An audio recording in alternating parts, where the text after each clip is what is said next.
El Señor esté con ustedes. Evangelio de nuestro Señor Jesucristo según San Mateo. Dos ciegos siguieron a Jesús gritando: «Ten piedad de nosotros, Hijo de David». Al llegar a la casa, los ciegos se le acercaron y él les preguntó: «¿Creen que yo puedo hacer lo que me piden?». Ellos le respondieron: «Sí, Señor». Jesús les tocó los ojos diciendo: «Que suceda como ustedes han creído». Y se les abrieron los ojos. Entonces Jesús los conminó: «Cuidado que nadie lo sepa». Pero ellos apenas salieron, difundieron su fama por toda aquella región. Palabra del Señor.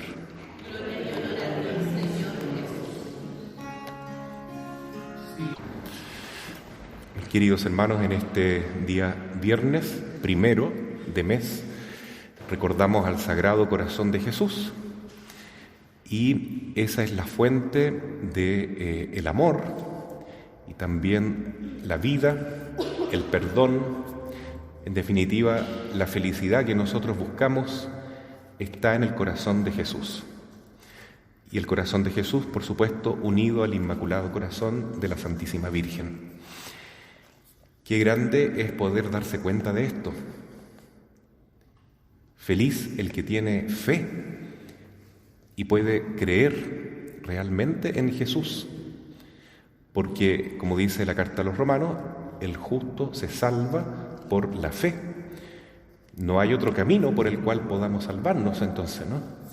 Porque la fe en Cristo nos conecta con Jesús, pero no de cualquier manera. Nosotros podemos ver a Jesús como una especie de mago o un médico milagroso, un taumaturgo que nos puede ayudar, y ahí lo buscamos, como le pasó a estos dos ciegos que relata aquí San Mateo. Jesús, Hijo de David, ten piedad de nosotros. Y realmente ellos querían que Jesús se acordara de ellos. Y Jesús les preguntó: ¿pero qué quieren que haga? ¿Quieren que los sane, que los cure la vista? Señor, eso queremos. Bueno, que se haga con ustedes lo que ustedes creen que yo puedo hacer con ustedes. Eso es muy interesante. Jesús quiere darnos tantas cosas maravillosas, pero nosotros a veces somos superficiales, ¿no? Nos quedamos con lo de afuera, digamos, ¿sí? Lo epidérmico, no vamos al corazón de Jesús, no vamos al núcleo. Entonces queremos que nos ayude materialmente, pero no le pedimos ayuda espiritual, no le pedimos cambiar nuestro corazón, queremos que nos solucione los problemas que tenemos hoy. Bueno, dice Jesús, que se haga lo que ustedes quieran, según la fe que ustedes tienen. Efectivamente, los dos ciegos comenzaron a ver. Jesús les pidió un favor: no hablen de esto, no anden por ahí diciendo que yo los sané, porque esto afecta la misión que debo realizar yo. Les pidió ese favor. No fueron capaces. Apenas salieron, empezaron a propagar por todas partes que Jesús los había sanado. Y de ese modo le hacían un daño a Jesús, porque no podía ir en cualquier lugar sin que lo persiguieran los fariseos. Entonces, ¿qué demuestra eso? Que realmente ellos querían una sanación física, pero no estaban buscando a Jesús como Salvador del alma, ¿no? Como se dice por ahí, buscaban los milagros de Dios, pero no se interesaron tanto con el Dios de los milagros.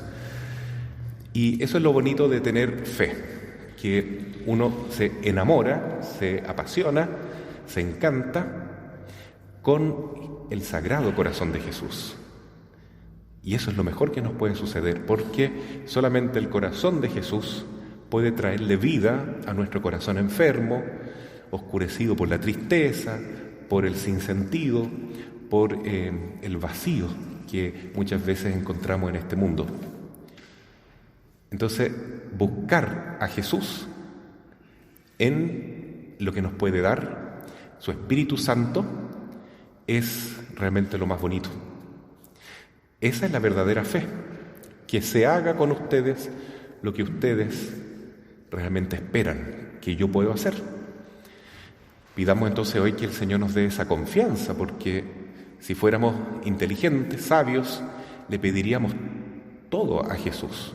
Le pediríamos el don mayor que existe, que es la santidad.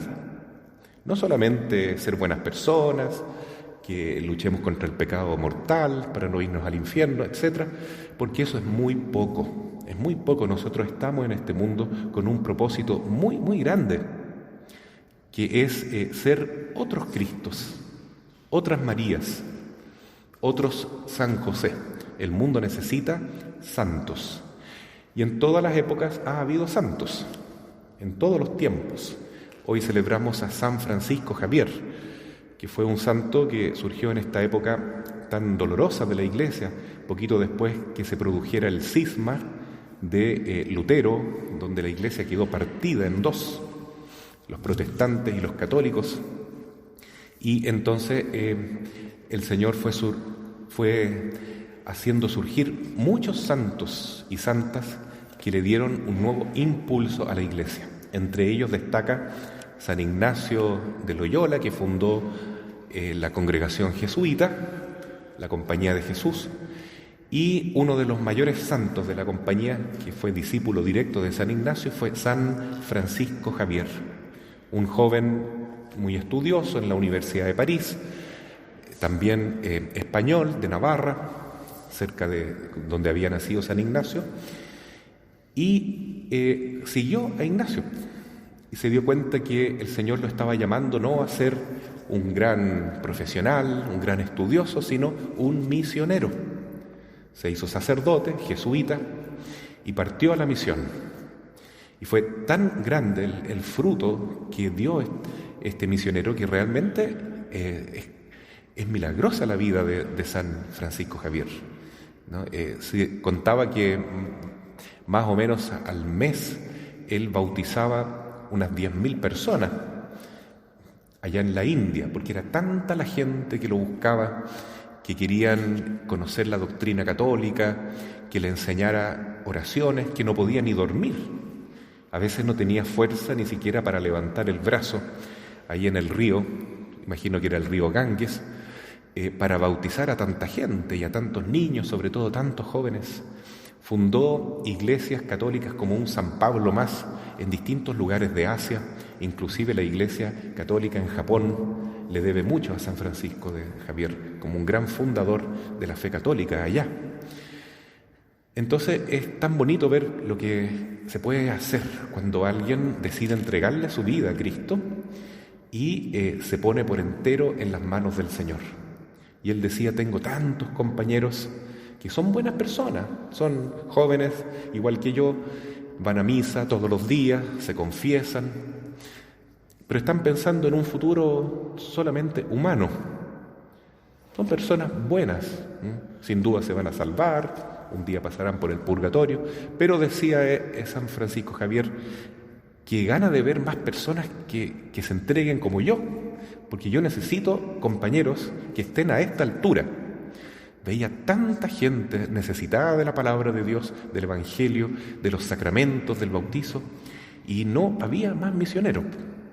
Y él veía en la Universidad de París tantos jóvenes con salud, con fuerza, con inteligencia.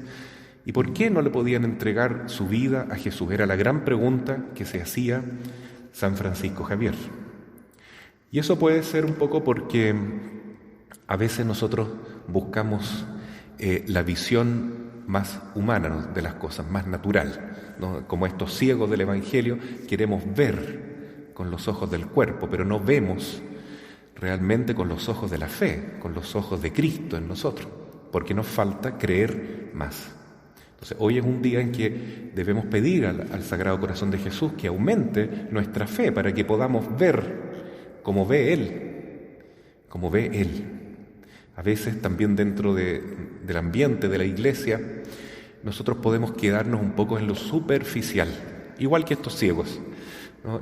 Queremos una sanación de las cosas, de la salud, por ejemplo, del cuerpo, pero ¿cómo está nuestra alma? ¿Cómo está nuestra salud espiritual? Nos preocupamos de que el virus no entre, y el virus peor que es el pecado. Este tiempo de Adviento es un tiempo maravilloso para convertirnos, para arrepentirnos, porque el tiempo es corto, ¿no? Dice aquí, falta poco, muy poco tiempo, dice el Señor en el libro del profeta Isaías. Es la urgencia que tiene el cristiano de encontrarse luego con el Señor, porque falta poco, muy poco, para encontrarnos con Él. No solo porque un día va a venir el Señor por segunda vez, no sabemos cuándo, pero falta poco. También falta poco para que se nos acabe nuestra vida. Nadie tiene los días contados. Recordemos lamentablemente el trágico accidente que ocurrió ayer. Y yo insisto, eso le puede pasar a cada uno de nosotros. No sabemos si vamos a vivir hasta mañana. Entonces, falta poco. ¿Para qué? Para encontrarnos con el Señor.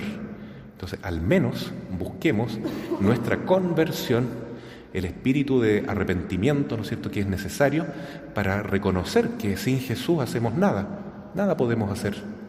Entonces decimos, Sagrado Corazón de Jesús, en ti confío. ¿Qué quieren de mí?, dice Jesús. ¿Quieren que le haga milagro? Sí, Señor. Pero además queremos tu corazón, queremos que tu corazón palpite en el nuestro, para que poco a poco vayamos transformándonos, convirtiéndonos en verdaderos hijos de Dios, en verdaderos cristianos, como este niño que hoy va a ser bautizado, son dos parece, y que, como los dos del Evangelio, que es algo tan lindo, ¿no? Lo que ocurre en el bautismo, se produce una transformación tan profunda, tan grande, ¿no? Es un verdadero milagro que ocurre, ¿no? Hay gente que está en la iglesia y dice, ¿qué podemos hacer en la iglesia para ayudar a los demás? Tantas ayudas que hace la iglesia en la salud, en el tema de las personas que pasan hambre o no tienen vivienda, ayuda social en la iglesia siempre ha habido, desde el principio. Pero la principal ayuda de todas es poder administrar los sacramentos, que era lo que más quería hacer San Francisco Javier. Necesito ayuda, el brazo ya no me da más para bautizar, decía él, no lo puedo seguir levantando más, ¿no? Tenían que ayudar, mantenerle el brazo en alto para seguir bautizando tanta gente en la India. Y ese brazo ahí lo tienen en este momento en Roma como una reliquia de este gran santo, patrono universal de las misiones. Así es que démosle gracias al Señor, porque tenemos la misa, tenemos la Eucaristía, donde ocurre este milagro hermosísimo de que el Señor cambia el pan y el vino en su cuerpo y en su sangre. Y hoy particularmente va a cambiar la vida de estos niños. Ya no van a ser simplemente criaturas humanas, sino que algo se va a transformar en ellos. Así como el pan se convierte en Cristo, estos niños se van a convertir en Jesús, tal cual. Se convierten en hijos de Dios. Así es, hijos, por tanto, del Padre Eterno y miembros de la Iglesia. Es una transformación profundísima que ocurre, que podremos ver, contemplar, gozar, agradecer, valorar, si tenemos más fe. Entonces, lo importante, queridos hermanos que van a bautizar a sus hijos, una vez más, siempre eso, ¿no? No la fiesta, no quiénes son los compadres, aunque eso también es muy valioso, pero sí qué va a pasar con mi hijo, que ahora se convierte en un hijo de Dios. Por tanto, como un miembro de la Iglesia, yo también tengo la responsabilidad de cultivar esa vida cristiana que se está sembrando en el alma de ellos, participando mucho más en la Iglesia, más de lo que hacíamos antes, para recibir gracias más abundantes todavía que Jesús nos quiere regalar. Así sea. Amén.